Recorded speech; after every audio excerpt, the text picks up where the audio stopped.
कोटि कोटि प्रणाम। चरण कमल में राखियो, मैं बांदी जाम गुलाम। अब गुण किए तो बहुत किए, करत न मानी आर। बावे बंदा बख्श दियो, बावे गर्दन उतार।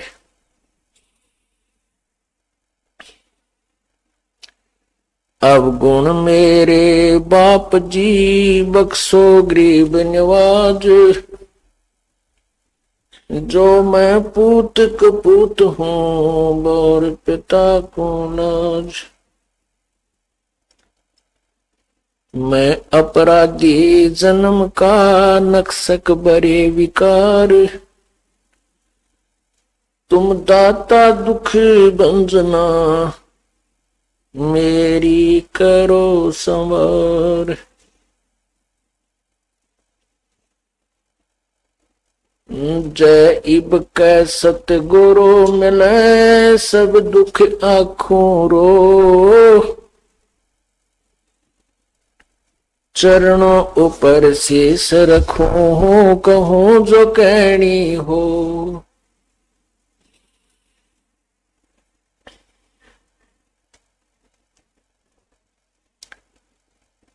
गुरु जी तुम ना भूलियो, चाहे लाख लोग मिल जाही। हमसे तुमको बहुत है, तुमसे हमको नाही। तुमरे विसारे क्या बड़े, मैं किसकी शरण में जाऊं। शिव वृंच मुनि नारदा, तिनके हृदय न समाऊं। बंदी छोड़ दयाल जी, तुम तक हमरी दौड़। जैसे कागज जहाज का, अब सूझे और न ठोर।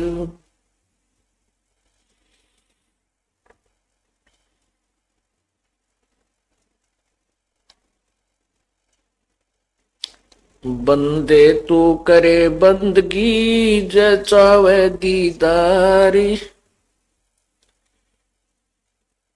अवसर मानस जन्म का, भाई मिले न बारंबार।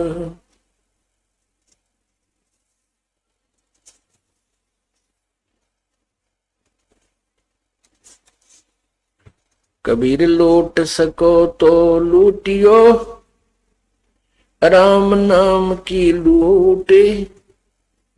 पीछे फिर पछताओगे, प्राण जहांगे छूट।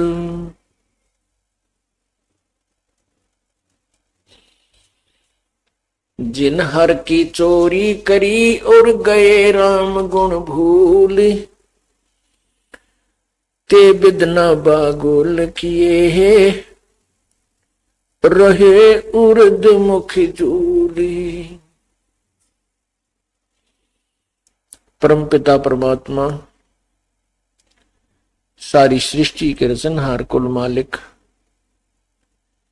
कबीर परमेश्वर, कबीर देव, काल जाल में फंसी हुई हम सभी आत्माओं को अपने निज घर की खबर देने के लिए स्वयं ही आते हैं। वो परमात्मा चारों युगों में आते हैं। सतयुग के अंदर वो सत्सुकृत नाम से प्रसिद्ध होते हैं, और त्रेता में परमात्मा का नाम मुनिंदर ऋषि विख्यात होता है। और द्वापर में करुणा में,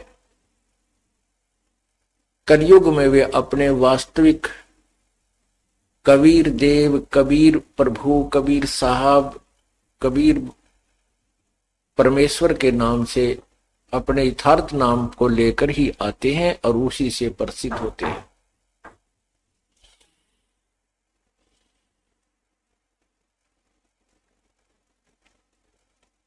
जब भी वो परमात्मा आते हैं उस समय उनके साथ बहुत संघर्ष होता है, क्योंकि वो यथार्थ ज्ञान देते हैं।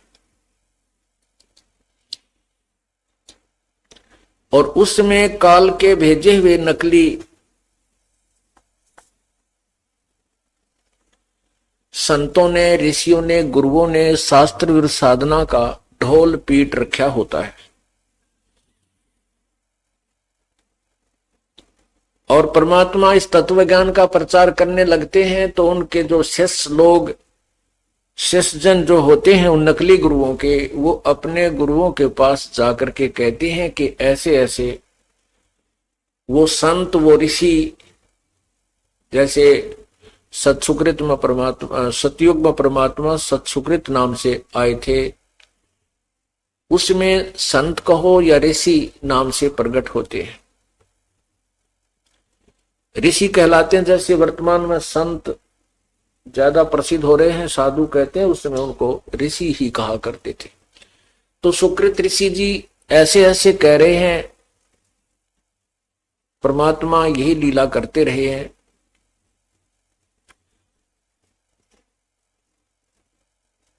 उन संतों के, उन ऋषियों को अज्ञान होता है, ज्ञान नहीं होता। इस कारण से वो अपने शिष्यों से कहते हैं कि वो व्यक्ति, वो ऋषि झूठ बोलता है, उसको यथार्थ ज्ञान नहीं है, वो उल्ट ज्ञान देता है, विपरीत ज्ञान बता रहा है, इसलिए उसको वामदेव नाम से प्रसिद्ध कर देते हैं। वामदेव, वामदेव का अर्थ होता है, वाम का अर्थ होता है विपरीत ज्ञान देने वाला।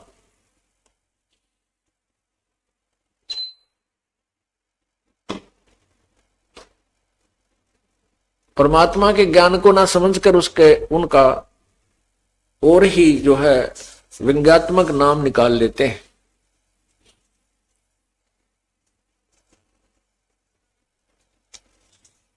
इसी प्रकार परमात्मा जब त्रेता युग में आते हैं तो भी उनके साथ ऐसे ही वो अज्ञानी ऋषि जन विरोध करते हैं।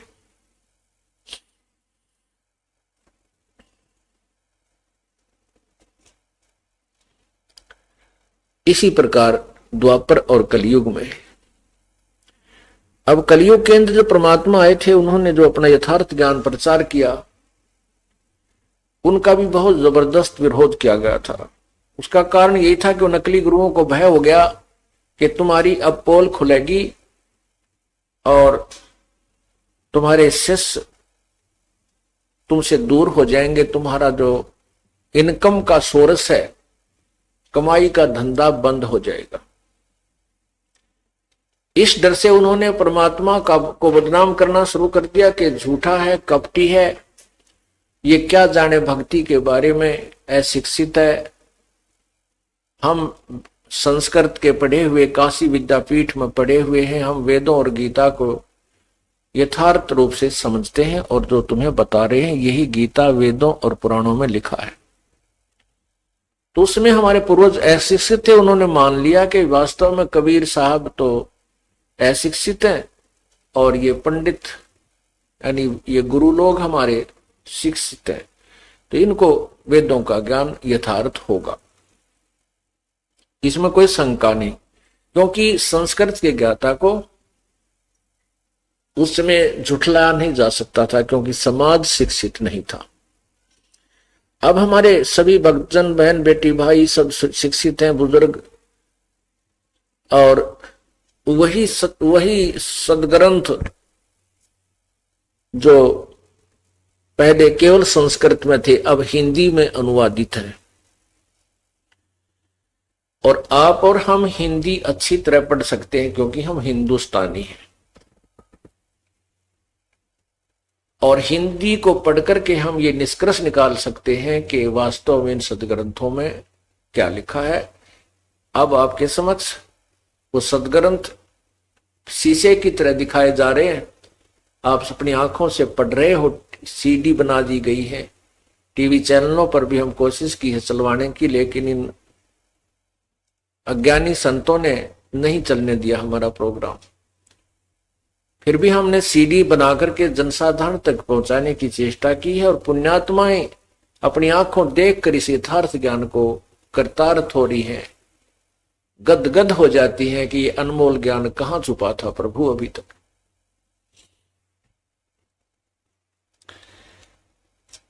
पूर्ण परमात्मा अपनी पुण्यात्माओं को अपनी शरण में लेने के लिए ना जाने क्या क्या कारण बढ़ाते हैं।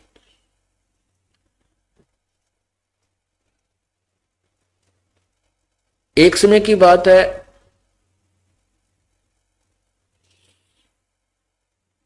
कबीर परमेश्वर बनारस में, काशी में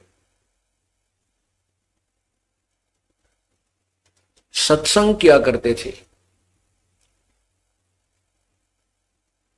परमात्मा के नाम लेने से, परमात्मा की शरण में आने से दुखी जीव सुखी हो जाते थे, निर्धन धनवान हो जाते थे, रोगी स्वस्थ हो जाते थे, और किसी भी प्रकार का जो संकट जिनके ऊपर होता था, जो सच्चे दिल से प्रभु के दिए हुए नाम का जाप करते थे, तो वो हर तरह से सुखी होने लग गए थे।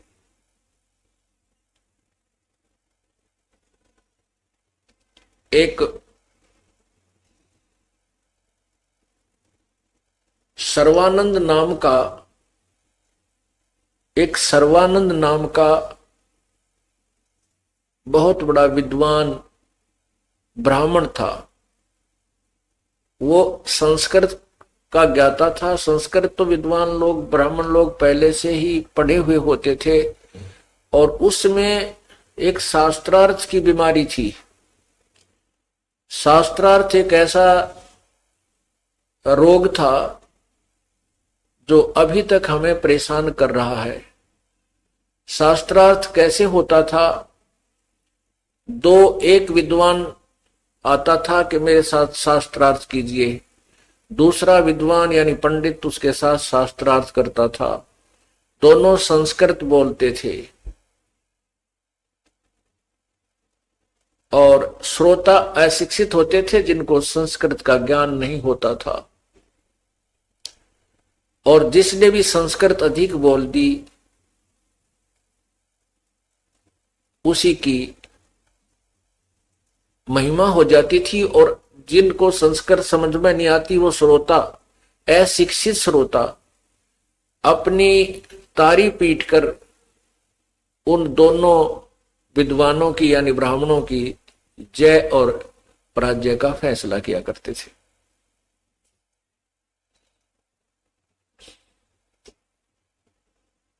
सर्वानंद नाम का जो ब्राह्मण था, उसने अपने उस समय में सभी पंडितों को, ब्राह्मणों को पराजित कर दिया था शास्त्रार्थ में। वो क्या करता था कि एक बैल के ऊपर एक थैला डालकर दोनों तरफ, जैसे गधे का बोरा होता है, ऐसे उसमें एक बोरा डालकर, ऐसे थैला डालकर, उसके अंदर सभी शास्त्र, वेद, चारों वेद, 18 पुराण और 6 उपनिषद, 11 उपनिषद, 6 शास्त्र, रामायण, महाभारत, सुधा सागर, श्रीमद् भागवत सुधा सागर आदि, गीता जी, सभी ग्रंथों को रखा करता था और व्याकरण आदि भी साथ रखता था। उसने वेदों के मंत्रों को कंठस्थ याद किया हुआ था, पुराणों के भी अध्याय आदि उसने कंठस्थ याद किए हुए थे। उसने आसपास के उस समय के सभी विद्वानों को शास्त्रार्थ में पराजित कर रखा था। उस सर्वानंद ब्राह्मण की एक माता जी, जिसका नाम शारदा देवी था,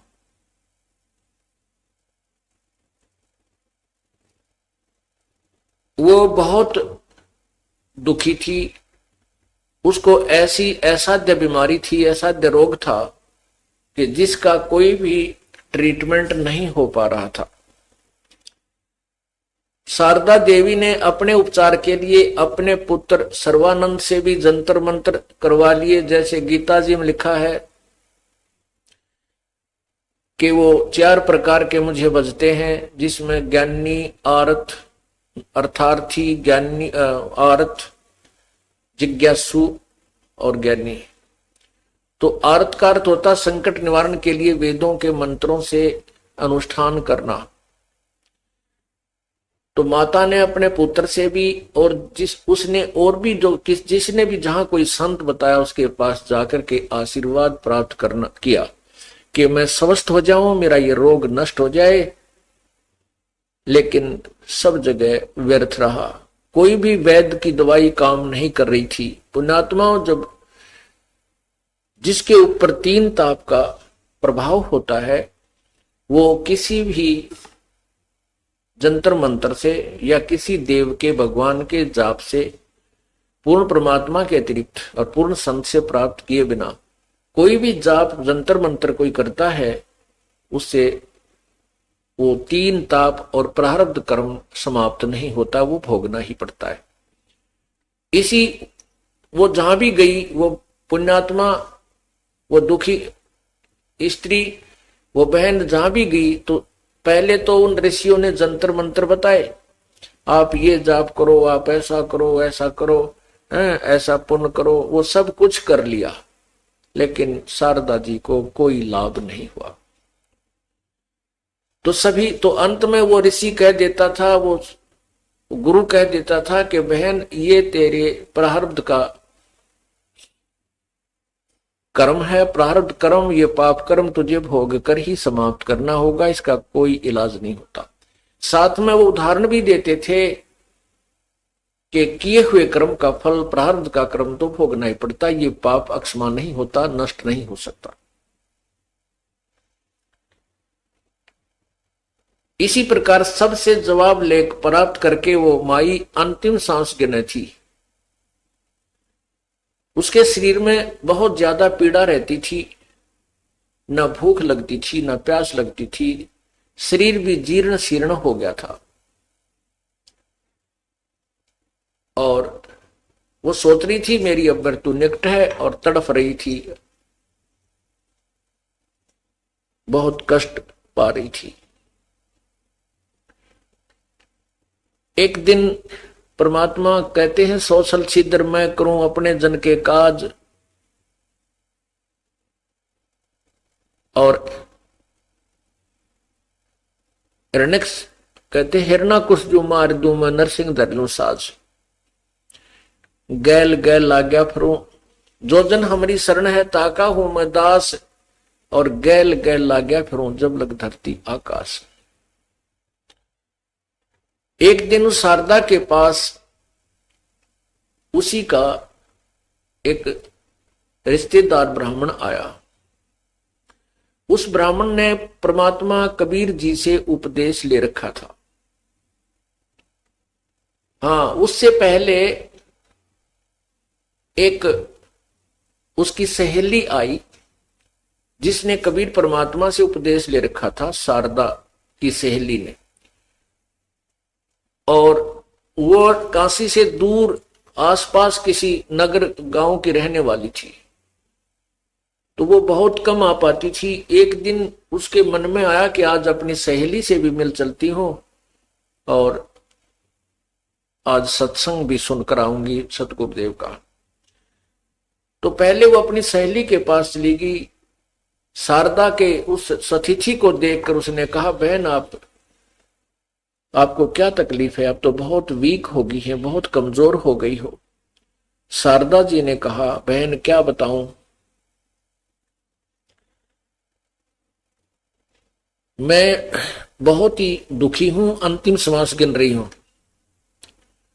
तो उस परमात्मा की शिष्या ने कहा कि आप इलाज करा लीजिए। शारदा ने कहा कि मैंने कोई वैद्य डॉक्टर नहीं छोड़ा है, सबसे इलाज करा लिया, लेकिन दवाई कोई असर नहीं करती, औषधि निष्क्रिय हो रही है। मैंने सब संत, बहुत से जो प्रसिद्ध संत हैं उनसे भी संपर्क साधा है, सभी ने कह दिया है कि ये तेरे प्रारब्ध का कर्म है, ये तुझे भोगना पड़ेगा, इसका कोई इलाज नहीं। बहन मैं तो अपने अंतिम सांस गिनू हूं, जो दुख मेरे साथ ही जाएगा। और मेरा कोई नरक जो है, मेरा जीवन नरक हो गया है। तब उस की सहेली जो परमात्मा कबीर जी की शिष्या थी, उसने कहा, बहन मैं आपको एक राय देती हूं, प्रार्थना करती हूं, आप हमारे गुरुदेव से उपदेश ले लीजिए, आपका ये रोग नहीं रहेगा। अब उस बहन ने बड़े प्यार और श्रद्धा से कहा था कि यदि ये हृदय से गुरुदेव के चरणों में आ जाएगी तो इसका कष्ट संकट निवारण हो जाएगा।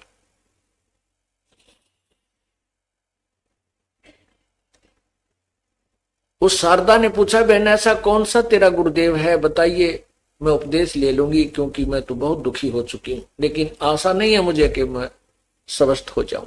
तब उस बहन ने कहा कि मेरे गुरुदेव जी हैं बंदी छोड़ कबीर परमेश्वर जी, कबीर देव।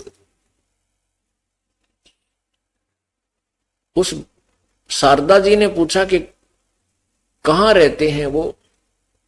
उन्होंने बताया कि आपके साथ ही यहां थोड़ी सी दूरी पर एक जुलाहा कॉलोनी है, उसमें रहते हैं। उनकी जाति क्या है, शारदा ने पूछा। बहन ने उत्तर दिया, शिष्या ने, परमेश्वर की शिष्या ने उत्तर दिया कि उसका नाम कबीर है, उसकी जाति जुलाहा है। और बहन वैसे तो संत की कोई जात नहीं होती। कबीर परमात्मा अपनी वाणी में कहते हैं कि जात ना पूछो संत की, पूछ लीजिए ज्ञान, और मोल करो तलवार का, भाई पड़ी रहने दो म्यान। तो शारदा ने जब ये सुना कि वो जुलाहा जाति से है और हम ब्राह्मण जाति से, उसी समय मस्तिष्क में तीन त्योड़ी पड़ी, तीन सिलवट पड़ी, और कहने लगी, बहन तू मेरा धर्म भ्रष्ट कराना चाहती है। हम उत्तम कुल में जन्म है और एक नीच जात के जुलाहे को और एक ब्राह्मणी उसको गुरु बनाएगी, हम तो जगत गुरु हैं। अब वो बहन कहने लगी, जो परमात्मा की शिष्या थी, उसने कहा, शारदा मैंने तो आपके भले के लिए कही, आप नाराज मत होइए, लेकिन ये मैं आपसे गारंटी देती हूं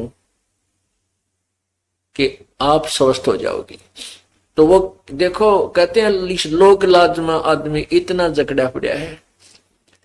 शारदा कहने लगी, मैं तो यो रोग भुगत लूंगी, इस दुख को ही भोग लूंगी, पर मैं उस छोटी जाति वाले को गुरु नहीं बना सकती।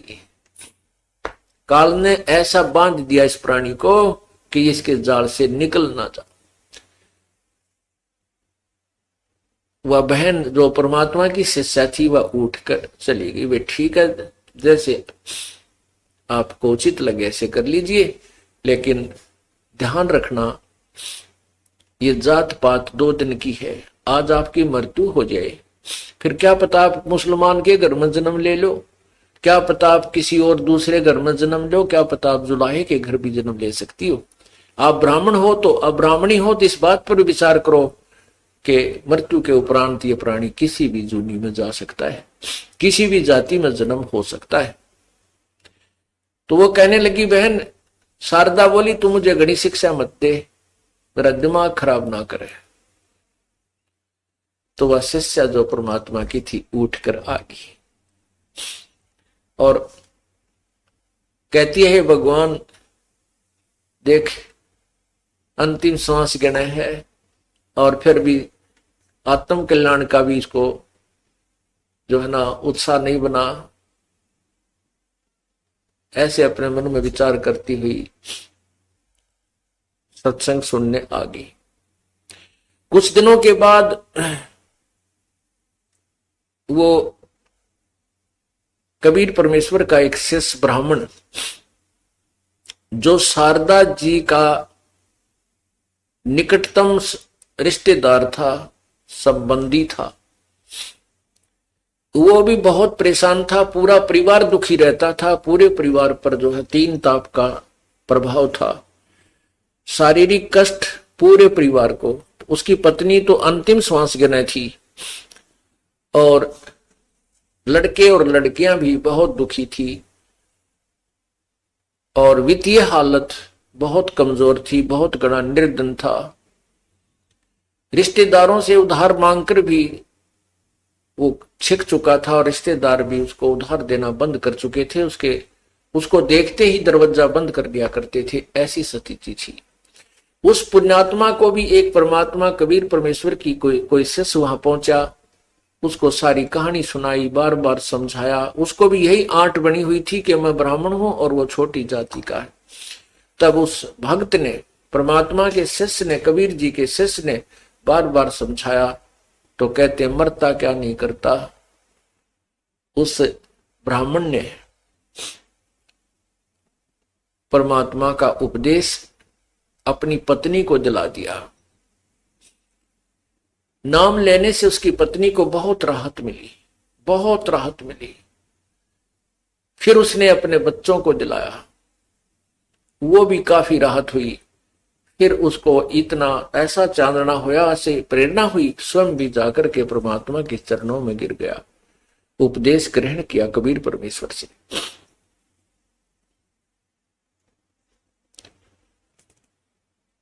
और उसके बाद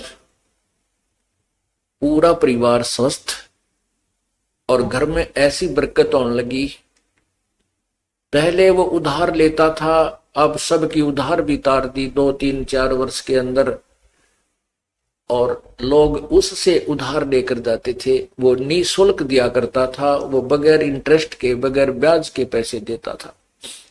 लोग बड़े प्रसन्न थे गरीब आदमी के, बड़ा भगवान करे तेरा दिन रात आशीर्वाद दिया करते थे कि तू दिन रात फले। ऐसा साहूकार हमने देखा है नहीं जो बगैर ब्याज के पैसे देता है। परमात्मा मना करते हैं कि ब्याज नहीं लेना चाहिए, किसी की मदद करना चाहते हो तो वैसे कर दीजिए, अन्यथा पैसा मत, ब्याज नहीं लेना चाहिए। अब वो इतना सुखी हो गया कि जन जन को जाकर कहता है कि कबीर परमात्मा स्वयं मालिक आए हैं, उनसे उपदेश ले लीजिए, अपना कल्याण करवा लीजिए।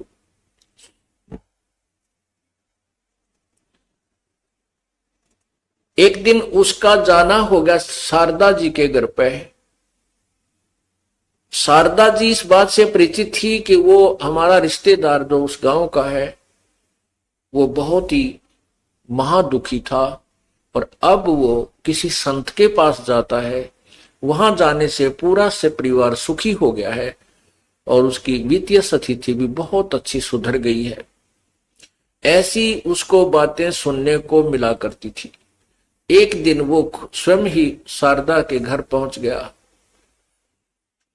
प्रणाम किया, शारदा से कुशल मंगल पूछी तो शारदा ने कहा क्या बताऊं, मैं तो बहुत दुखी हूं, बहुत दिनों से भुगत रही हूं।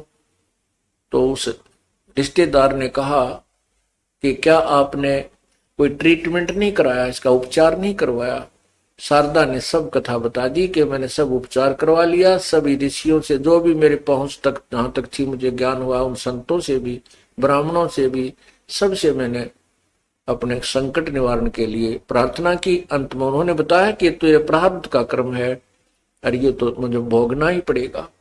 भगवान श्री राम ने भोगा तो विष्णु अवतार थे कि उन्होंने श्री कृष्ण रूप में अपना बदला दिया, जो श्री राम रूप में बाली को मारा था वृक्ष की ओट लेकर, और श्री कृष्ण के पैर में तीर मारकर, विषाक्त तीर मारकर उस बाली वाली आत्मा ने बदला लिया, उसको भगवान श्री कृष्ण को मारा। तो इस प्रकार सभी संतों ने मुझे बता रखा है कि तेरे पाप कर्म है, तेरे प्रारब्ध में लिखा है, ये तुझे दंड भोगना ही होगा। तब उस रिश्तेदार ने कहा कि शारदा एक प्रार्थना करता हूं मैं आपसे, इस धरातल पर परमात्मा आए हुए हैं, वो पूर्ण ब्रह्म है, सारी सृष्टि के रचनहार है और वो हमारे पूज्य गुरुदेव हैं। आप उनसे उपदेश ले लीजिए, आप स्वस्थ हो जाओगी। मैं आपको दावे के साथ कहता हूं। अब शारदा कहने लगी कि उसने सोचा कि ये ब्राह्मण है, इसने अवश्य ही कोई ब्राह्मण गुरु किया होगा, अर्थात इसने तो कोई उच्च जाति का गुरु बना रखा होगा। तो शारदा ने कहा कि सच मैं ठीक हो जाऊंगी। उस रिश्तेदार ने कहा कि मैं दावे के साथ कहता हूं आप स्वस्थ हो जाओगी यदि आप श्रद्धा से मेरे गुरुदेव से उपदेश ले लोगी। तो शारदा ने कहा कि आप शीघ्र बताइए, मैं उपदेश लूंगी। तो उसने बताया आपके गुरुदेव का नाम क्या है, कहाँ रहते हैं, क्या जाति है। उन्होंने बताया कि हमारे गुरुदेव का नाम कबीर, परमात्मा कबीर बंदी छोड़ है और यहीं आपके कॉलोनी से थोड़ी सी दूर वो जुलाहा कॉलोनी में रहते हैं। वह समझ गई उसी समय, क्या वो धानक कबीर, वो जुलाहा कबीर नीरू का पुत्र? वो उनका रिश्तेदार कहने गया कि सही बोली आप, बिल्कुल वही। कहने लगी तुझे शर्म नहीं आती, अब ब्राह्मण होकर एक नीच जाति से उपदेश लिए हुए हो, धिक्कार है तुझे। तब वो कहने लगा शारदा ये बात आपकी ठीक है, क्योंकि यही मोतियाबंद मुझे हो चुका था जो आपको है, जाति और पाति का, ऊंच और नीच का। इस ऊंच नीच के चक्कर में मेरा पूरा परिवार विनाश को प्राप्त हो चुका था। मेरी वो दुर्गति थी, तू अपरिचित नहीं है। और मैं इतना दुखी था कि मुझे ये ब्राह्मण रिश्तेदार भी मेरे से नफरत करने लग गए थे। जिसके द्वार पर मैं चला जाता था, स्वाभाविक भी जाता था किसी रिश्तेदार के पास या भाईचारे में, तो उसके मन में आती थी ये उधार मांगने आया होगा। मेरा पूरा परिवार महादुखी था। और इस कबीर जुल्हा अर्थात इस धानक से उपदेश लेने के बाद आज मेरा परिवार पुनर्आबाद हो गया है। मैं औरों का उधार लेता था, आज उनके उधार उतार के वो मुझसे उधार मांगने आते हैं। और देख ले शारदा, आपके हित के लिए कह रहा हूं, ये तो पछतावेगी इस समय को। ये पूर्ण परमात्मा है, ये रोग तो आपका मुफ्त में ठीक होगा, ये तो मैं दावे के साथ कहता हूं। लेकिन आपको वो अमृत ज्ञान मिलेगा जिसको आप सोच भी नहीं सकती कि कहीं पृथ्वी पर कोई ऐसा ज्ञान बताने वाला संत भी विद्यमान है। शारदा कहने लगी मेरे आगे ये बात चलाने की आवश्यकता नहीं है, मेरे सामने ये जिक्र फिर मत करना। कति कट्टर ब्राह्मणी थी, मरना मंजूर। देख काल ने कैसा मान दिया हमारे को। ये जात हमने बनाई, परमात्मा ने नहीं बनाई। हम संत जन कहते हैं, कबीर परमात्मा कहते हैं, ऊंच नीच इस विध है लोई, और कर्म को कर्म कहां में दोई। ऊंच और नीच तो जो जाति से नहीं, कर्म से है। जो शराब पीता है, मांस खाता है, लूट करता है, जीव हिंसा करता है, चोरी करता है, ठगी करता है, बुरी नजर से बहन बेटियों को देखता है, वो नीच है, वो चाहे किसी जाति का है। और जो इन विकारों से दूर है, परमात्मा की सत भक्ति करता है, वो संत भक्त है और ऊंच है।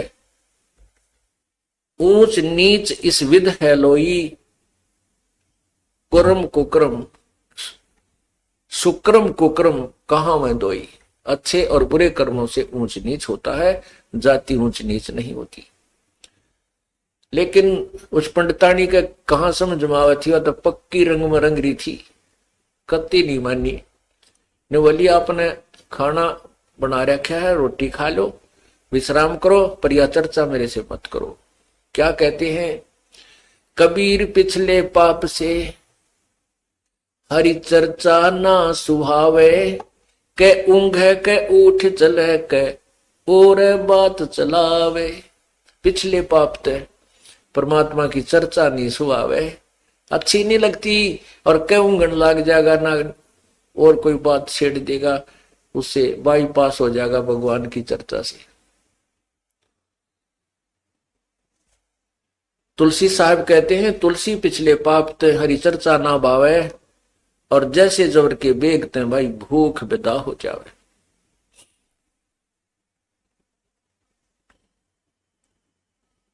जैसे रोगी जवर के रोगी को जिसको बुखार हो जाता है उसको खाना अच्छा नहीं लगता। मनुखा, दाख, किशमिश, सेब, संतरे और रोटी कड़वी लगती है और वो खा नहीं सकता। न तो रोटी कड़वी है, ना किशमिश कड़वी है, ना मनुखा दाख कड़वी है, ना सेब संतरे कड़वे हैं। कड़वा उसकी बुखार ने उसके शरीर की व्यवस्था को बिगाड़ दिया, जिस कारण से उसको मीठी वस्तु भी, वो पदार्थ भी अब कड़वे नजर महसूस होते हैं। ठीक इसी प्रकार पाप कर्मों के जो दबाव से, प्रभाव से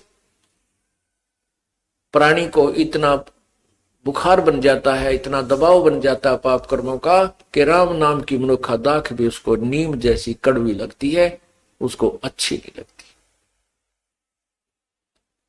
पुण्यात्माओं, इस पाप कर्मों के जबर को उतारने का ट्रीटमेंट, उपचार भी यही है कि कड़वी गोली ही खानी पड़ेगी। मलेरिया हो जावे तो कड़वी कुनीन खानी ही पड़ती है, चाहे वो रुचि कर लगे या ना करे लगे,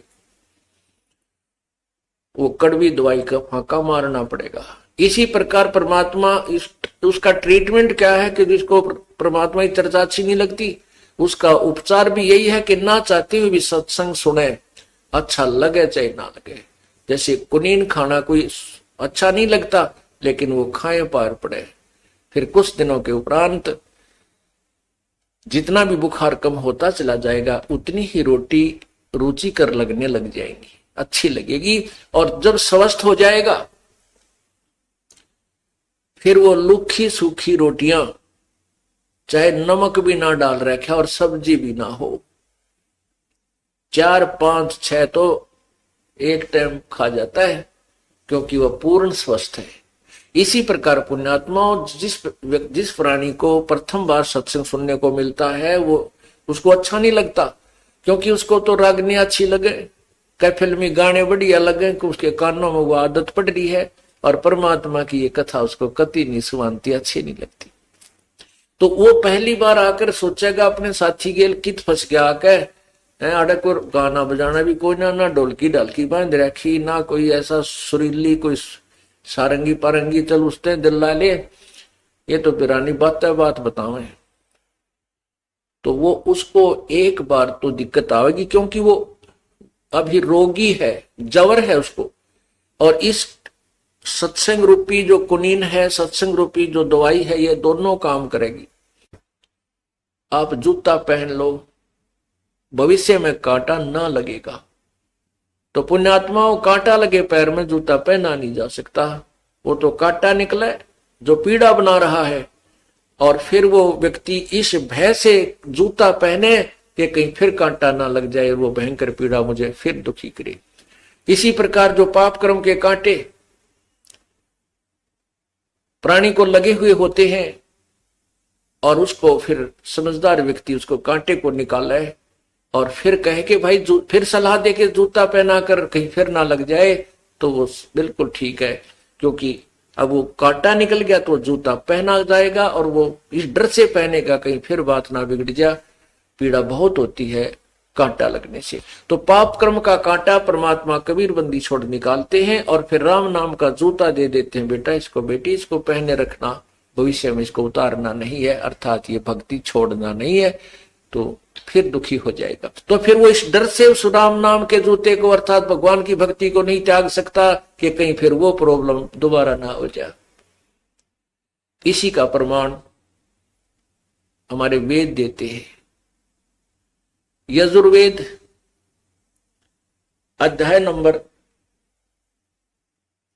8 का मंत्र नंबर 13, और यही अज्ञान आपको दिखाते हैं महर्षि दानंद सरस्वती द्वारा, क्योंकि इस क्षेत्र में महर्षि दानंद को एक बहुत ही बड़ा विद्वान माना जाता था, और वेदों का ज्ञाता अद्वितीय, अर्थात इसके समान वेदों का ज्ञाता नहीं है। महर्षि दानंद की ख्याति ऐसी फैली हुई थी पूरे भारतवर्ष में। अब इस दास ने इसका यह पालस उतार दी, वेदों से मिला दिया इनके ज्ञान को, ये वेदों को सत्य मानते हैं, और वेद कहते हैं परमात्मा पाप नाश कर देता है, पाप समाप्त कर देता है। महर्षि दयानंद जी कहते हैं कि साधक स्तुति करने वाले भगत के, भगवान के भगत के पाप नष्ट नहीं होते। यदि कोई कहे कि साबुन और पानी लगाने से साबुन, कोई कहे कि क्या साबुन कपड़े के मैल छुड़वा देता है, नाश कर देता है, और उसका उत्तर मिले दूसरे से कि नहीं साबुन कपड़े के मैल नाश नहीं करता, तो क्या वो व्यक्ति साबुन से परिचित है? क्या उसने कभी जिंदगी में साबुन देखा है? जो ये कहता है कि साबुन से कपड़े का मैल नहीं कटता, नहीं, वो साबुन से परिचित नहीं है, मिथ्या बात बना रहा है। कोई कहे कि औषधि से रोग नहीं कटता और पहलवान बन जाएगा, खा ले, इससे और लाभ है, तो क्या वो वैध हो सकता है? क्या उसके पास जाने से की रुचि बनेगी जिसका रोग यूं कहता कि औषधि से रोग नहीं कटता? ऐसे ही थ्योरी महर्षि दयानंद जी की है। देखिए सत्यार्थ प्रकाश, ये सत्यार्थ प्रकाश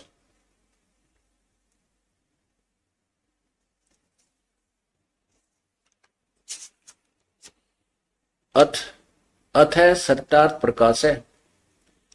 महर्षि दयानंद सरस्वती स्वामी विरचित है।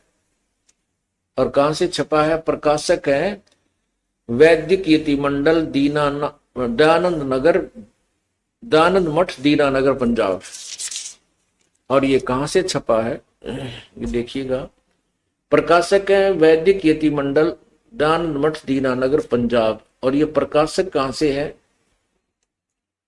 मुद्रक छपा कहां से है? आचार्य प्रिंटिंग प्रेस, दयानंद मठ, गोहाना मार्ग, रोहतक। समोल्लास नंबर 7 में, पृष्ठ नंबर 155 पे ये देखिएगा। समोल्लास 155, समोल्लास सप्तम समोल्लास, पृष्ठ 155। किसी ने प्रश्न किया स्वामी जी से, प्रश्न, परमेश्वर की स्तुति, प्रार्थना और उपासना करनी चाहिए व नहीं? उत्तर, करनी चाहिए। स्वामी दयानंद जी कहते हैं, प्रश्न करने वाला कहता है क्या स्तुति आदि करने से ईश्वर अपना नियम छोड़ स्तुति प्रार्थना करने वाले का पाप छुड़ा देगा? उत्तर महर्षि जी का नहीं। तो प्रश्नकर्ता कहता है तो फिर स्तुति प्रार्थना क्यों करना? वे किस लिए भक्ति करें जब उसके पाप पर नहीं कटेंगे? उत्तर स्वामी जी का, उनके करने का अन्य फल, अन्य का फल अन्य ही है। प्रश्न क्या? उत्तर, स्तुति से ईश्वर में प्रीति, उसके गुण कर्म स्वभाव का, से अपने गुण कर्म स्वभाव का सुधरना, स्वभाव का सुधरना। प्रार्थना से निरअभिमानता, उत्साह और साहे का मिलना। उपासना, उपासना से परब्रह्म से मेल और उसका साक्षात्कार होना। अब यहां स्वामी जी देखना, इस 154 पृष्ठ पर कह रहे हैं कि प्रश्न करने वाले ने पूछा परमात्मा ईश्वर साकार है व निराकार? उत्तर मिला के निराकार। स्वामी जी कहते हैं उत्तर निराकार है, परमात्मा निराकार है।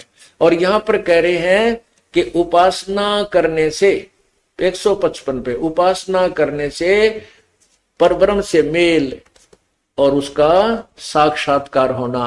ओए, 2 सिद्धांत फेल हो गए स्वामी जी के इस 155 पृष्ठ पे, 7वें समोल्लास में। कौन कौन से? एक तो निराकार वाला सिद्धांत फेल हो गया, क्योंकि साक्षात्कार और मिलन तो साकार से होता है, निराकार से नहीं होता। और दूसरा सिद्धांत ये हो गया कि वो कहते हैं कि पाप अक्षमा नहीं होते। अभी आपको दिखाएंगे यजुर्वेद अध्याय नंबर 8 के मंत्र 13 में कि परमात्मा पाप काट देता है। और तीसरा सिद्धांत वो फेल हो गया, वो कहते हैं कि ब्रह्म से अतिरिक्त कोई भगवान नहीं है, परमात्मा एक ही है, अनेक भगवान वेदों में नहीं लिखे, केवल एक भगवान, अनेक नहीं है। तो ब्रह्म और परब्रह्म, दादा और परदादा 2 होते हैं, एक नहीं होते। तो परब्रह्म शब्द इन्होंने खुद लिखा है कि वो साधक साधना करने से पाप तो अक्षमा नहीं होते, वो पापी आत्मा परब्रह्म से मिल लेता है, यानी ब्रह्म से भी दूसरे भगवान को।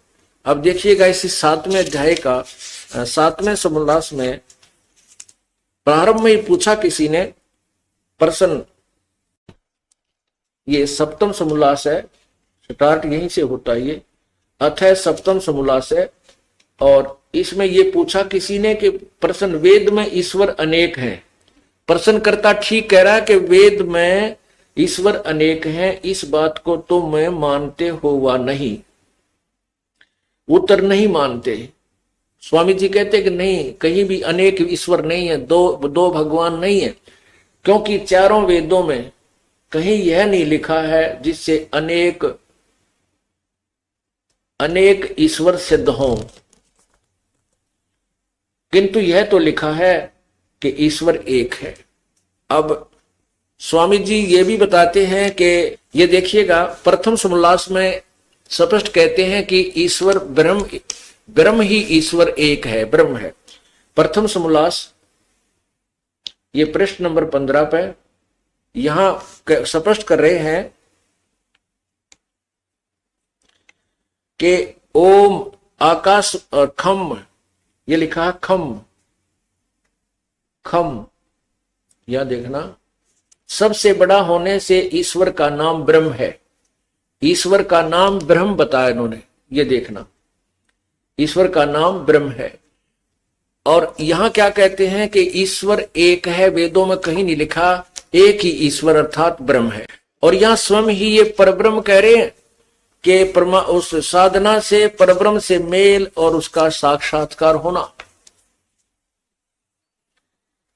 परब्रह्म से मेल और उसका साक्षात्कार होना, अर्थात ब्रह्म तो इन्होंने फाइनल कर दिया कि ब्रह्म ही ईश्वर का नाम ब्रह्म है। और ये कहते परब्रह्म से मिल जाता है दूसरे भगवान से, पर माने सेकंड, अनोदर, जैसे उस ब्रह्म से भी ऊपर का सुप्रीम परमात्मा है, जैसे दादा से दूसरा परदादा, दूसरा दादा, दादा का भी पिता, तो ऐसे दो ब्रह्म सिद्ध हो गए पर ब्रह्म से।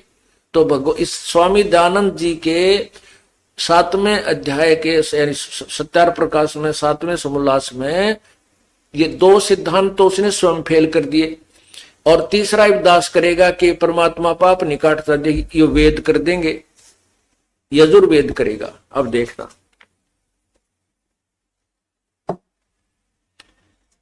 ये यजुर्वेद महर्षि दयानंद जी की कर कमलों से ही अनुवादित है। उन्होंने खुद अपने कलम से अनुवाद किया है कि परमात्मा घोर पाप को भी काट देता, क्योंकि वेद सत्य है, वेद ज्ञान महर्षि दयानंद या किसी व्यक्ति विशेष का नहीं है, अनुवाद करता ये ऋषि हुए हैं। अब इन्होंने खुद लिखा है कि वो परमात्मा सब पाप काट देता है, सब दुखों को यानी घोर पाप को भी काट देता है। वो पूर्ण परमात्मा की सत भक्ति करने से कोई भी सत साधना करो, वो परमात्मा सबके दुखों को दूर कर देता है। अब देखना, ये है यजुर्वेद और ये है महर्षि दयानंद सरस्वती द्वारा अनुवादित है। और ये कहां से प्रकाशित है देखना, ये वेद प्रकाशक है सार्वदेशिक आर्य प्रतिनिधि सभा 2/5 महर्षि दयानंद भवन, रामलीला मैदान, नई दिल्ली से। और इसके मुद्रक कौन है, अर्थात ये प्रेस कहां से छपा कहां है, Prince offset printers 1510 Pataudi house, Daryaganj, नई दिल्ली। और ये महर्षि दयानंद द्वारा, ये देखना, यजुर्वेद भाषा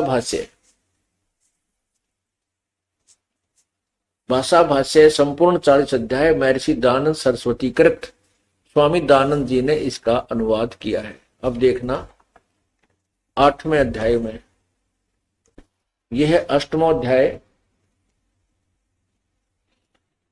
और यह है 241 पृष्ठ पे। और नीचे देखिए इसकी संस्कृत है 13वां मंत्र है, ये देवकृतस्य, ये इसकी संस्कृत है। और ये 241 पृष्ठ आपने देखा, इसका अनुवाद महर्षि जी ने 242 पृष्ठ पे, नेक्स्ट पृष्ठ पे किया है। ये देखिएगा, ये 242 पे ये क्या कहा कि हे सबके उपकार करने वाले मित्र आप, दान देने वाले के, एन से माने अपराध के, अवैध जन्म माने विनाश करने वाले, असी माने हो, मनुष्य कर्तस्य साधारण मनुष्यों के किए हुए, एन से माने अपराध के अर्थात पाप के, अवैध जन्म विनाश करने वाले हो, पितृकृतस्य पिता के किए हुए, एन से विरोध आचरण के, एन से माने पाप ही समझिए, क्योंकि यहाँ एन से माने पाप लिखा है, एन से माने अपराध लिखा है, तो यहां भी एन से इन्होंने विरोध आचरण कहा है, तो यहां भी पाप ही होना चाहिए। तो अब विरोध आचरण के अर्थात पाप के, अब विनाश करने, अच्छी प्रकार हरने वाले या नाश करने वाले हो, आत्मकृत से अपने किए हुए पाप के, एन से माने पाप के दूर करने वाले हो, असी माने हो, एन से अधर्म के, अधर्म अर्थात घोर अधर्म के, घोर पाप के नाश करने वाले हो, नाश करने हारे हो। अब जानता हुआ मैं जो कुछ भी एन यानी पाप अधर्म आचरण किया करता हूं व करूं, अनजान मैं जो कुछ भी किया करता हूं व करूं, उस सब एन से पाप के, सब पाप के, इन्होंने दुष्ट आचरण लिखा है, एन से माने पाप के दूर, अवजन माने नाश करने वाले, दूर करने वाले आप हैं।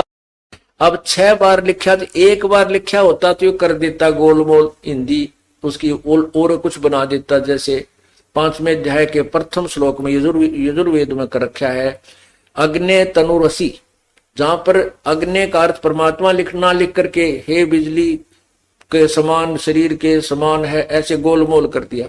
जबकि यहां पर भी ये कर सकते थे, लेकिन यहां परमात्मा ने ऐसी रजा बख्शी, इसमें 6-7 बार लिखा है कि परमात्मा साधक के पाप नाश कर देता है। तो इससे सिद्ध हुआ कि महर्षि दयानंद जी वेदों से कति अनभिज्ञ थे, वेद ज्ञान नहीं था, वो अज्ञानी थे, वेदों का ज्ञान उनको नहीं था, और महर्षि की पदवी उन्होंने वैसे ही फोकट में प्राप्त की थी। वो लोक वेद के आधार पर वो प्रसिद्ध थे। अब उनकी पाल्य सूत्र की, उनके ज्ञान की पोल खुल गई कि वो वेद ज्ञान युक्त नहीं थे। है कि सबके उपकार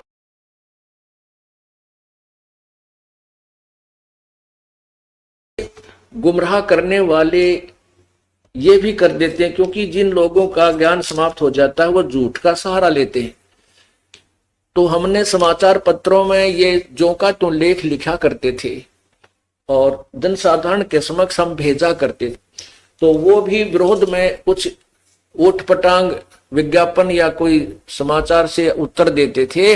वो कहते थे उसमें 8वें अध्याय के 13वें श्लोक में तो लिखा है मित्र भगवान, थोड़ा लिखा है कि परमात्मा रोग दुख दूर करता है। यानी फिर भी उन लोगों ने स्वीकार ना करके, इन आचार्यों ने जो सत्यार प्रकाश को बेच के रोटी खा रहे हैं, उन्होंने सच्चाई जनता को गुमराह करने के लिए ये प्रश्न भी किए। अब पुण्यात्मा और सत्यार प्रकाश में महर्षि दयानंद जी खुद कहते हैं मित्र का अर्थ परमात्मा समझिए। वही जहां मित्र शब्द वेदों में लिखा जाता है, वैसे तो संस्कृत में मित्र शब्द नहीं है वेदों में, वेद के उस 8वें अध्याय के 13वें श्लोक में, लेकिन इसने खुद वहां मित्र लिख दिया कि जनसाधारण ने सोचा किसी मित्र ने कह रखी होगी भगवान के विषय में, नहीं है, भगवान नहीं करता। अब देखिए एक प्रथम समोल्लास, ये सत्यार प्रकाश वही,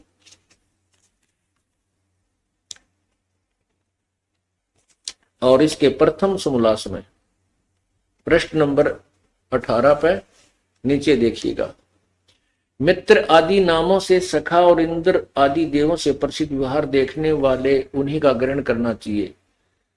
तो यहां क्या कहते हैं, ये क्या लिखा है, जो सबसे स्नेह करे और सबको प्रीति करने योग्य है वह परमेश्वर सबका सच्चा मित्र है, इससे परमेश्वर का नाम मित्र है। में लिखा यजुर्वेद के 8वें अध्याय के 13वें श्लोक में इन्होंने अपनी तरफ से लिखा है, वेद के संस्कृत में नहीं है वो, कि हे सबके उपकार करने वाले मित्र, मित्र की समय स्थान पर हम लिख लें कि हे सबके उपकार करने वाले प्रभु ईश्वर परमात्मा, जो महर्षि स्वयं कहते हैं कि मित्र परमात्मा के नाम को समझना चाहिए, मित्र का अर्थ परमात्मा ही समझे। तो इसी प्रकार उस शारदा और अन्य समाज को या उल्टी पट्टी पढ़ा रखी थी कि पाप कर्म नहीं कटते, पाप तो भोगने ही पड़ते हैं, परमात्मा पाप अक्षमा नहीं करता।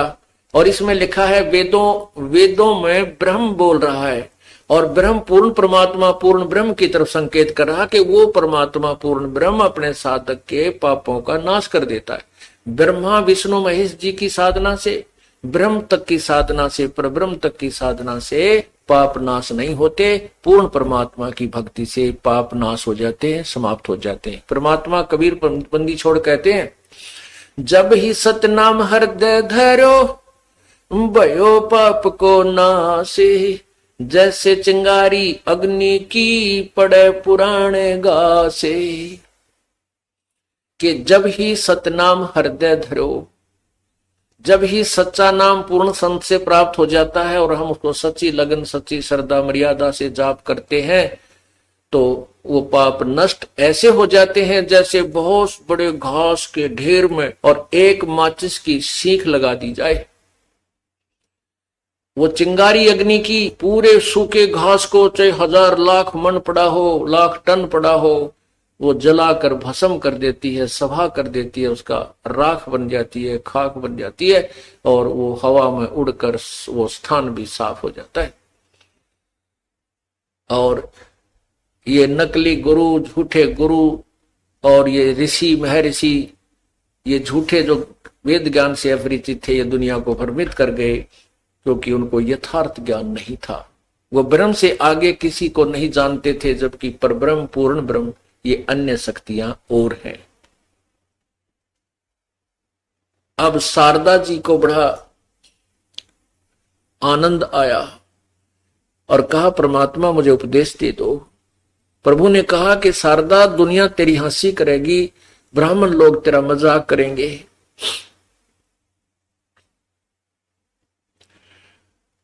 तो शारदा ने कहा कि भाड़ में जाओ ये समाज और भाड़ में जाओ ये लोग। ये परमात्मा, आपने तो मेरी आंख खोल दी, क्योंकि सत्संग सुना।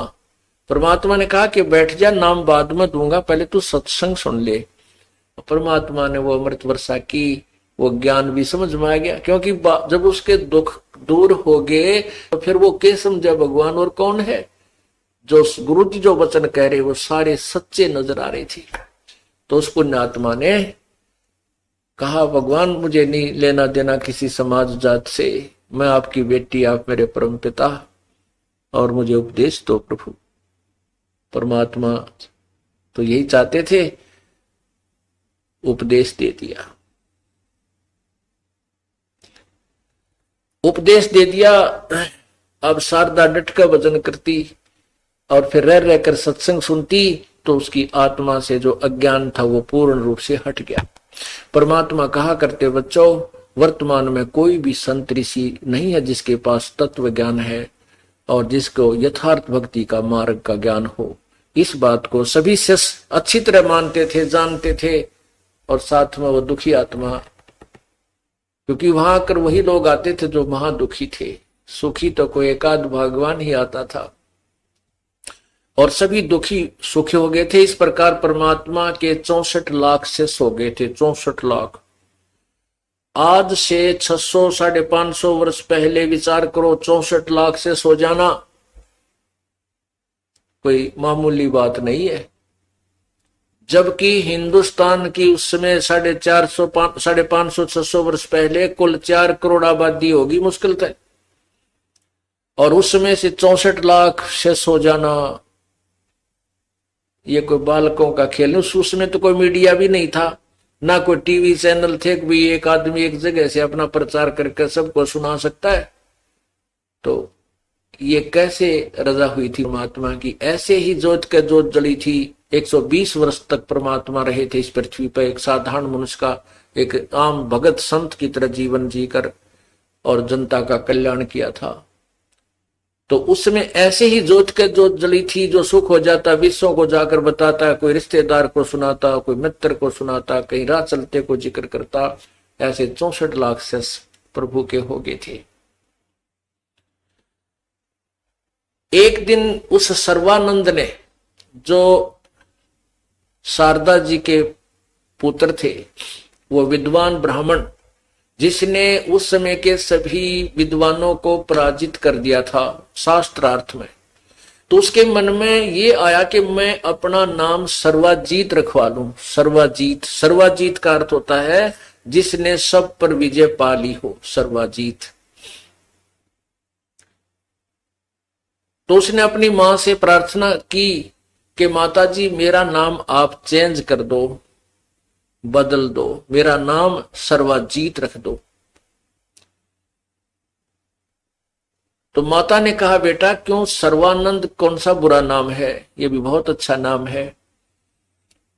तो उसने कहा सर्वानंद ने कि माताजी मैंने आसपास के इस पृथ्वी पर जितने भी विद्वान पुरुष हैं, ब्राह्मण हैं, वो ज्ञान में शास्त्रार्थ में पराजित कर दिया है, और मैं इसलिए अपना नाम सर्वाजीत रखवाना चाहता हूं कि सर्वाजीत नाम से सभी जान जाएं कि यो वो व्यक्ति है जिसने सबको पराजित कर दिया, सब पर विजय पा ली है। अब शारदा जी बोली बेटा ठीक है, मैं अपने बेटे का नाम बदल दूंगी। आप एक संत को, एक ऋषि को और पराजित कर दे। सर्वानंद कहने लगा बताओ माताजी कौन है वो? कि वो मेरे पूज्य गुरुजी कबीर बंदी छोड़ हैं, आप उनको शास्त्रार्थ में हरा के और उनसे लिखवा लाना, फिर मैं तुझे सर्वानंद के नाम से पुकारूं, सर्वाजीत के नाम से पुकारूंगी, नहीं तो बेटा मैं तुझे सर्वानंद, सर्वाजीत नहीं कहूंगी, मेरी तरफ से सर्वानंद ही रहेगा। अब सर्वानंद जी ने कहा ए माता जी आपने भी किसका नाम ले दिया, अनपढ़ अशिक्षित, वो क्या जाने शास्त्रों के बारे में। अभी जाता हूं, अभी गया और अभी आया, उसको तो 2 मिनट में पराजित करके आऊंगा। माता बोली ठीक है पुत्र, लेकिन कुछ प्रमाण दो से लाना। ठीक है माता जी। अब वो क्या करता था, अपना वो सारा साजबाज बैल के ऊपर रख कर एक थैले में चल पड़ा।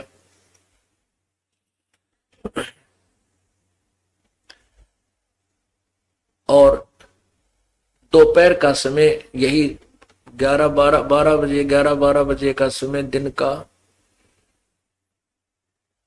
और सर्वानंद जी चल पड़े बैल को साथ ले करके, उसके अंदर सारे शास्त्र रख करके। जब वो जुलाहों की कॉलोनी में पहुंचा तो वहां एक लड़की जो कमाली नाम की थी, वो परमात्मा ने जीवित की थी कब्र से निकालकर, जो शेख तकी की पुत्री थी।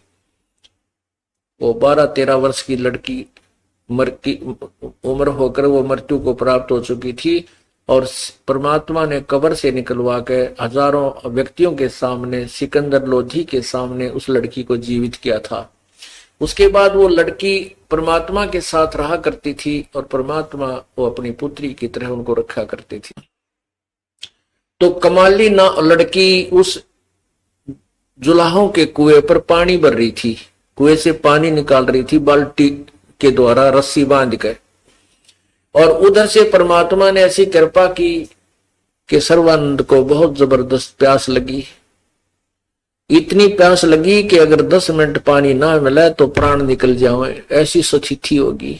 परमात्मा के नहीं कर दे, मरोड़ तोड़ काटने के लिए, मन की बंक निकालने के लिए परमात्मा 100 क्रिया कर सकता है, 100 कारण बना देता है।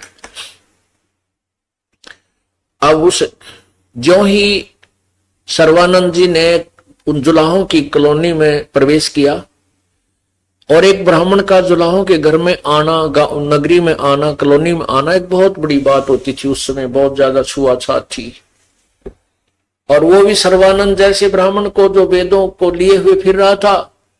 जो ही वो कॉलोनी में प्रवेश किया तो जुलाहे लोग, कॉलोनी के व्यक्ति अपने अपने घरों से बाहर निकल कर देख रहे हैं ये ब्राह्मण कहाँ जा रहा है, ये किसके यहाँ जाएगा, किसके साथ वाद विवाद किया जाएगा। देख रहे थे जैसे गांव में हाथी आ जा, बालक देखा करें, गांव वाले दूर दूर खड़े होकर के देखते हैं छतों पर चढ़ के, ऐसे देखने लगे। और वो देख रहे थे, सर्वानंद को बहुत जबरदस्त प्यास लगी। उसने कहा बेटी पानी पिलाना। लड़की ने जल निकाला और सर्वानंद को पिला दिया। ऐसे हाथ से पानी सर्वानंद ने पी लिया और लड़की ऊपर से बाल्टी से डाल रही है। जब उसने पानी पी लिया, जब देखा कोई देख तो नहीं रहा है, दुल्हा मुझे देख, ऐसे देखा तो चारों तरफ सभी देख रहे हैं। तो उसने सोचा तेरी बेइज्जती होगी, लोग नो कहेंगे जुल्हे के छोटी जाति वालों का पानी पी लिया ब्राह्मण ने। तो उस अपने गलती को सुधारने के लिए लड़की से गुस्सा होकर बोला, ए लड़की ये कौन सी जाति का कुआं है। लड़की ने कहा, कमाली ने कहा, पंडित जी जुल्हों की कॉलोनी में जुल्हों का ही कुआं होता है।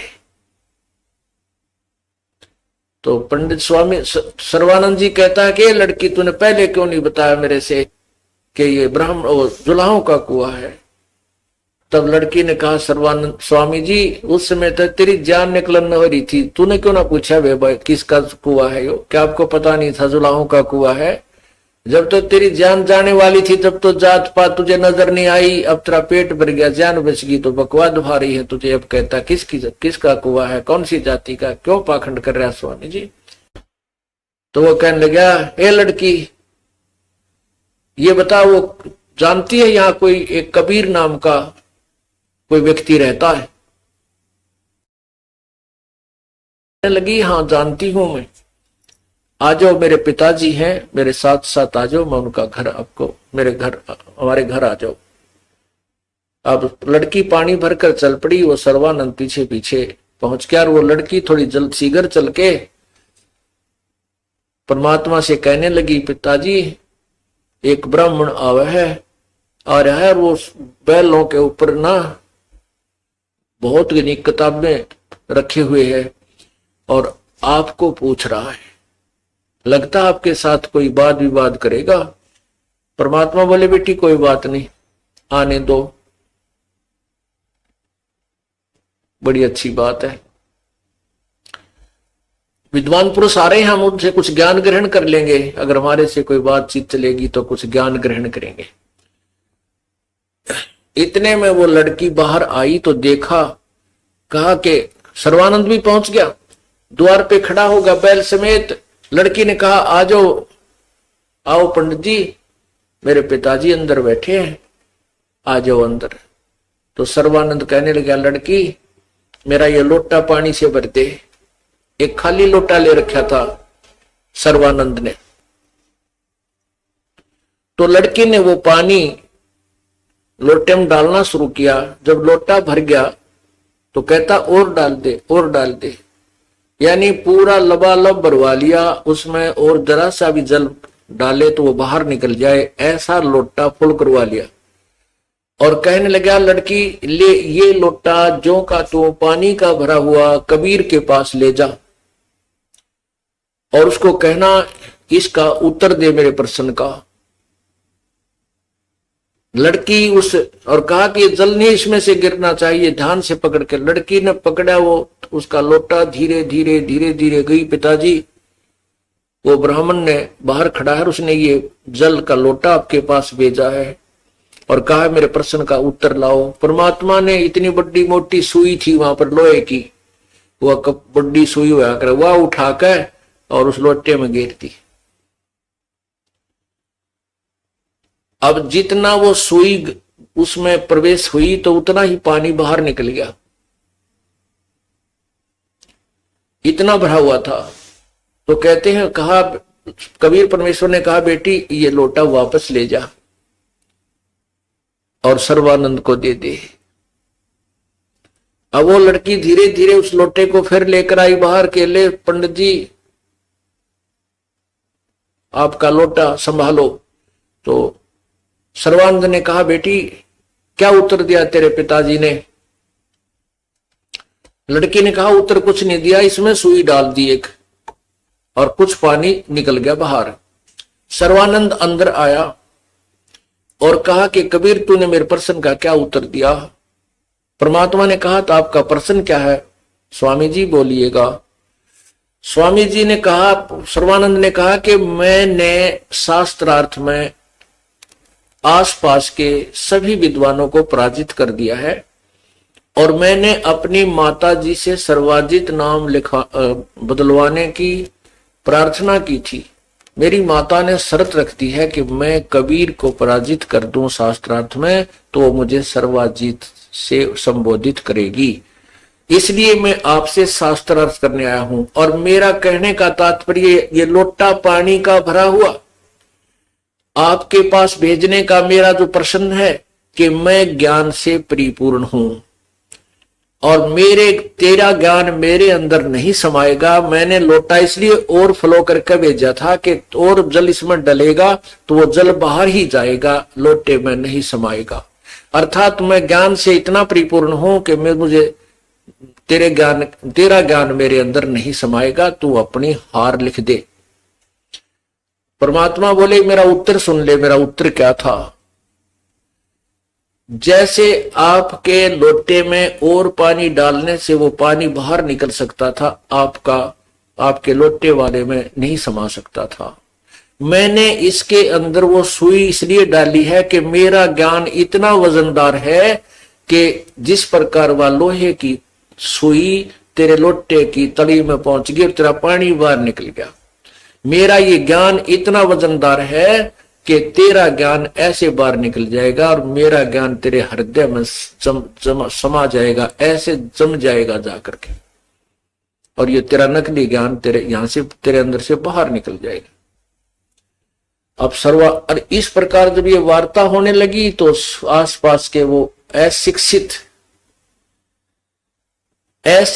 यानी जिनको अक्षर ज्ञान नहीं था वो जुलाहे आगे वार्तालाप सुनने के लिए, शास्त्रार्थ सुनने के लिए।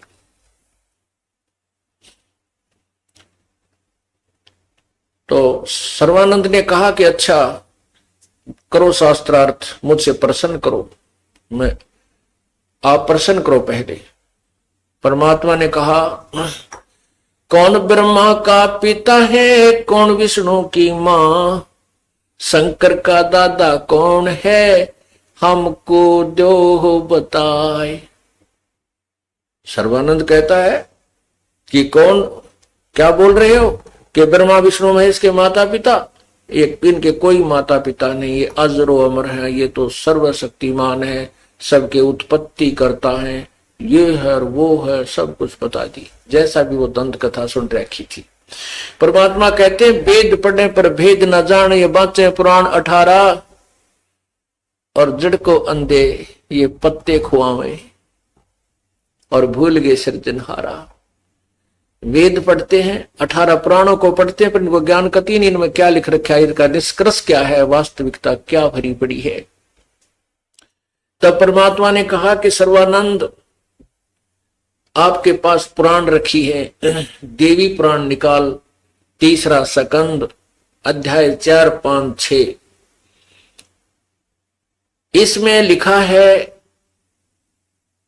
कि ब्रह्मा जी बताते हैं नारद को, और नारद से सुनी हुई व्याख्या व्यास जी ने श्रीमद् देवी भागवत में लिखा है, शक्ति पुराण में लिखी है।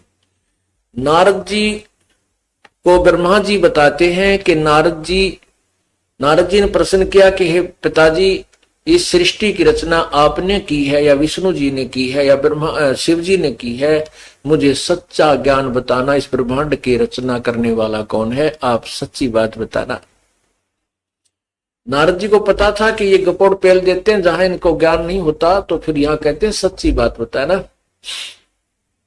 ब्रह्मा जी कहते हैं कि बेटा इसका क्या उत्तर दूं, ये तो बहुत ही कठिन प्रश्न है, फिर भी बताता हूं। जब मेरी उत्पत्ति हुई मैं कमल के फूल पर बैठा था, मुझे नहीं मालूम मैं कहां से उत्पन्न हो गया। 1000 वर्ष तक मैं इस कमल के फूल के डंठल को पकड़ कर नीचे इधर उधर देखता रहा, कहीं उसका और छोर नहीं आया जल का। और फिर मैं डंठल पकड़ के नीचे उतरा, क्योंकि मुझे मधु और कैटब नाम के दो राक्षस मारने के लिए मेरे ऊपर आक्रमण किया। मैं नीचे उतर गया। नीचे जाकर देखा तो वहां एक शेष सैया पर भगवान चतुर्भुजी भगवान विष्णु जी बेहोश पड़े थे, अचेत थे। उनमें से एक देवी निकली, एक औरत निकली, एक देवी निकली, आकाश में विराजमान होगी। उसके आभूषण प्रत्यक्ष नजर आ रहे थे। उसके बाद विष्णु जी होश में आ गए, उनकी निंद्रा भंग हो गई। वो उठ खड़े हुए। इतने में शंकर भगवान शिव जी भी वहीं प्रकट हो गए। हम तीन थे। तब देवी ने कहा कि तुम तीनों देवता ब्रह्मा विष्णु महेश अपना अपना कार्य सुनो। ब्रह्मा सृष्टि, विष्णु सतिथि और शिव संहार करे। तब इन्होंने कहा, हम तीनों ने कहा कि माता यहां सब जल ही जल है, पृथ्वी कहीं है नहीं, तो हम कैसे सृष्टि और सतिथि संहार कर सकेंगे। जब दुर्गा मुस्कुराई, उसने ऊपर से एक विमान आया। दुर्गा ने अपनी कहा कि तुम तीनों देवता इसमें बैठ जाओ, अब मैं तुम्हें एक अद्भुत दृश्य दिखलाती हूं। वो तीनों भगवान ब्रह्मा विष्णु महेश उसमें विमान में बैठ गए और दुर्गा ने, उस प्रकृति देवी ने अपनी शक्ति से उस विमान को आकाश में उड़ा दिया। नारद जी, ब्रह्मा जी बता रहे हैं कि वो आगे जाकर के एक ब्रह्मलोक में पहुंचा। वहां पर पहले तो बहुत से फलदार वृक्ष देखे। एक महा इंद्र बैठा था, उसके पास उसकी सची पत्नी भी बैठी थी। उसके बाद हमारा विमान आगे गया, वहां पर एक ब्रह्मा और देखा। तो मेरे साथ बैठे हुए विमान में विष्णु और शिव जी कहने लगे, हे चतुरानंद, ये दूसरा ब्रह्मा कौन है? मैंने कहा, मुझे नहीं मालूम ये कौन है, हम कौन है। हे भगवान, मेरा ये दिमाग चक्कर काट रहा है, मुझे नहीं मालूम ये दूसरा ब्रह्मा कौन है। इतने में हमारा विमान मन की गति से आगे चला। वहां पर एक दूसरे लोक में एक भवन से त्रिनेत्रधारी भगवान विष्णु निकले, जो वृषभ पर, नंदी वृषभ पर बैठे थे। उसको देख करके विष्णु शिव जी का भी मन चक्कर काट गया कि दूसरा शिव कौन है। शिव जी कहता, मुझे नहीं मालूम ये दूसरा शिव कौन है। उसके बाद हमारा विमान आगे गया, वहां पर एक विष्णु और बैठा था। उस दूसरे विष्णु को देखकर भी विष्णु जी का, जो हमारे साथ विष्णु बैठा था, उसका मन भी चक्कर काटने लगा कि दूसरा विष्णु कहां से आ गया। और वो एक लक्ष्मी भी, वहां महालक्ष्मी विराजमान थी। उसके बाद हमारा विमान आगे गया। आगे एक मंगल द्वीप था, उसमें एक मनोहर पलंग बिछा था, उस पर एक सुंदर स्त्री बैठी थी। उसको वहां हमने प्रणाम किया। उसमें भगवान विष्णु को पिछली चेतना आ गई, जब बालकपन थी, जब उसका जन्म हुआ था, छोटा सा था।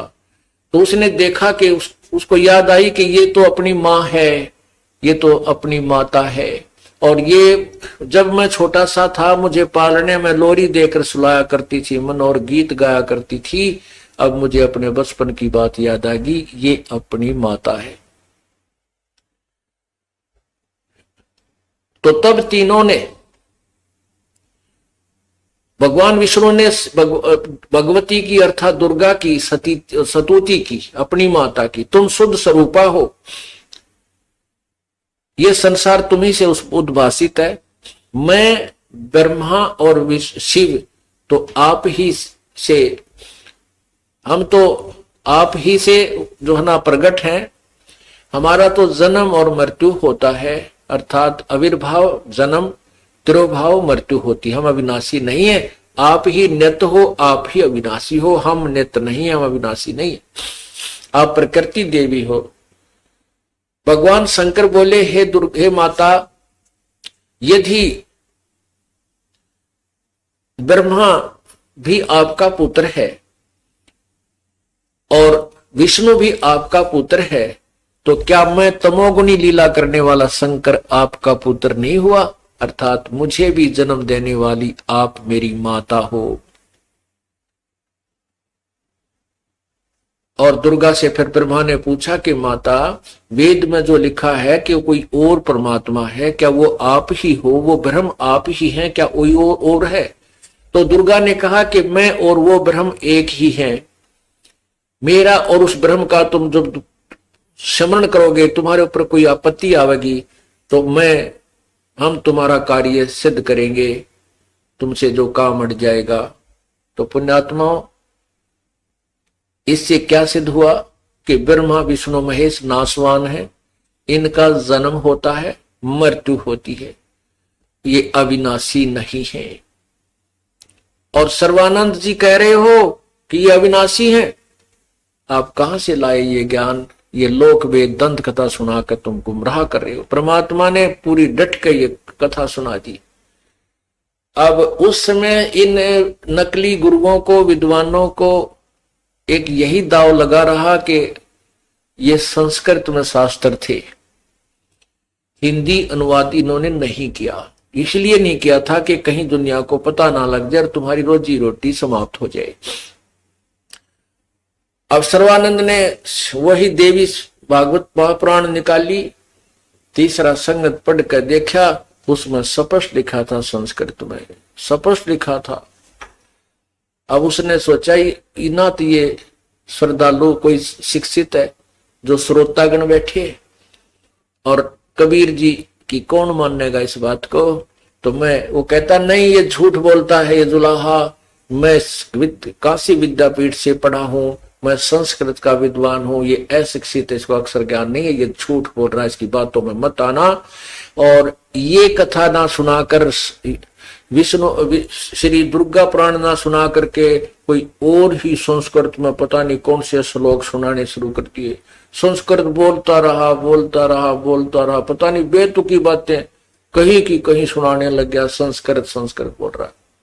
तो सभी श्रोतागण जो अशिक्षित जुलाहे बैठे थे, उन्होंने सर्वानंद को की प्रशंसा कर दी, हथेड़ी पीट दिया, हो जय हो। तो हथेड़ी पीट कर ताली बजा करके उसको विजयी घोषित कर दिया कि सर्वानंद विजयी हुआ।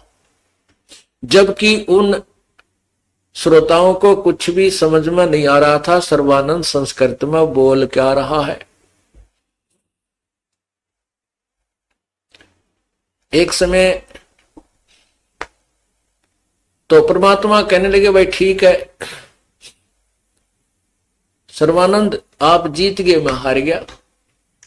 अब ये सभी आपकी प्रशंसा कर रहे हैं और आप जीतते, मैं हारे।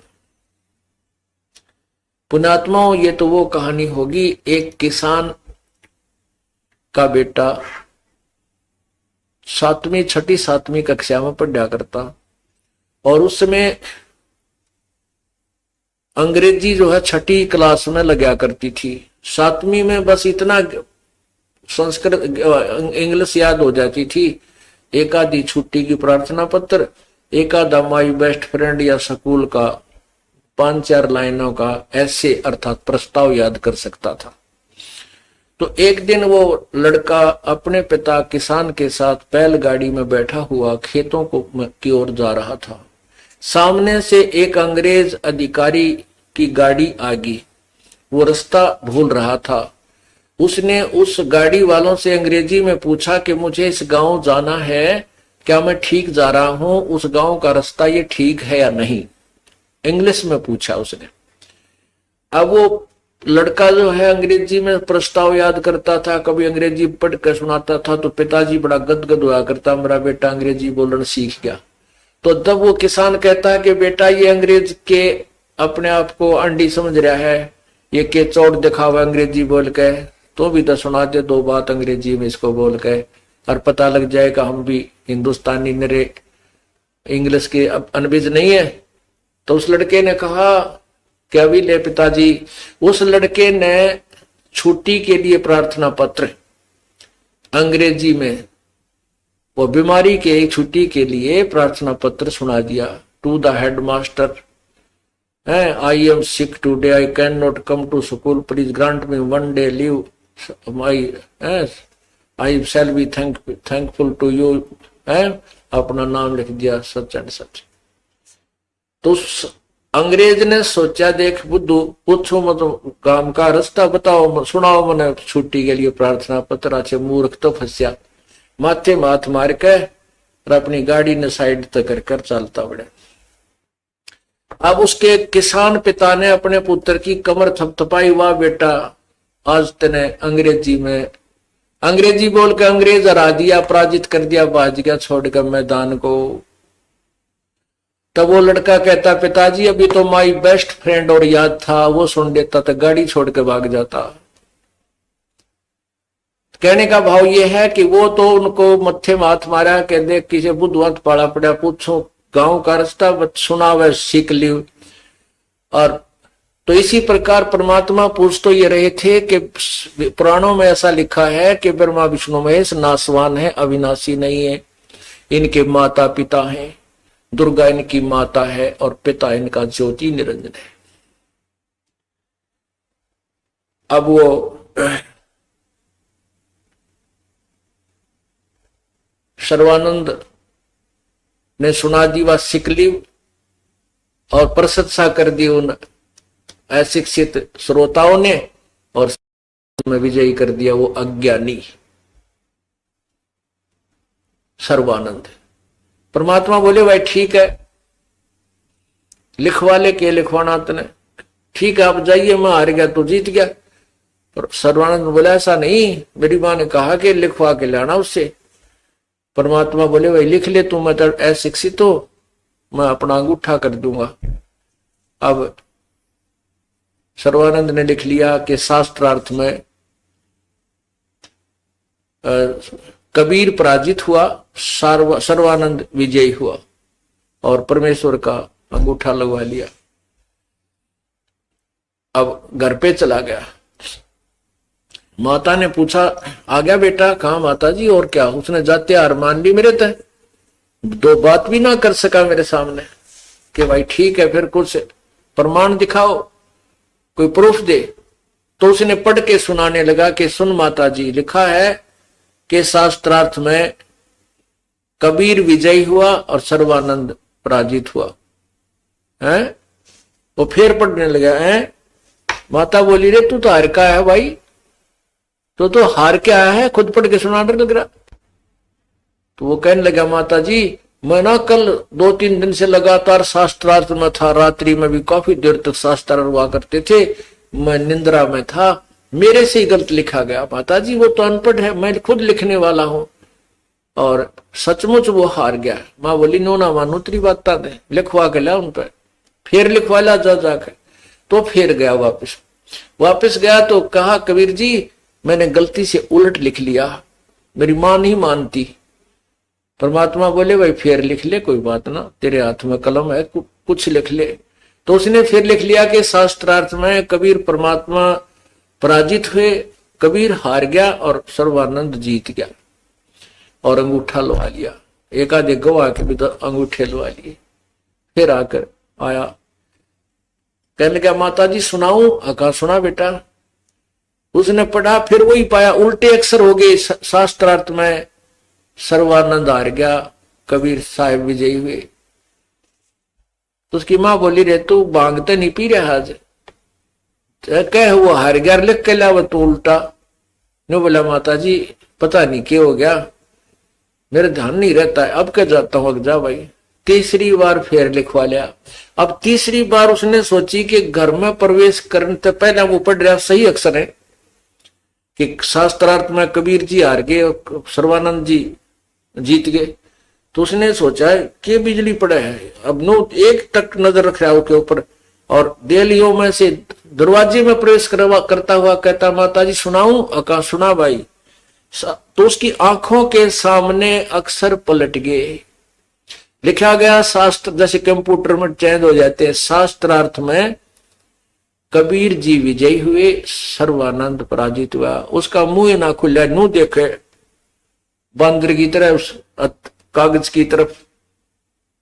तो मां बोली रे बोलता क्यों ना, क्यों बोलती बंद होगी तेरी, सुना क्या लिखवा के लिया?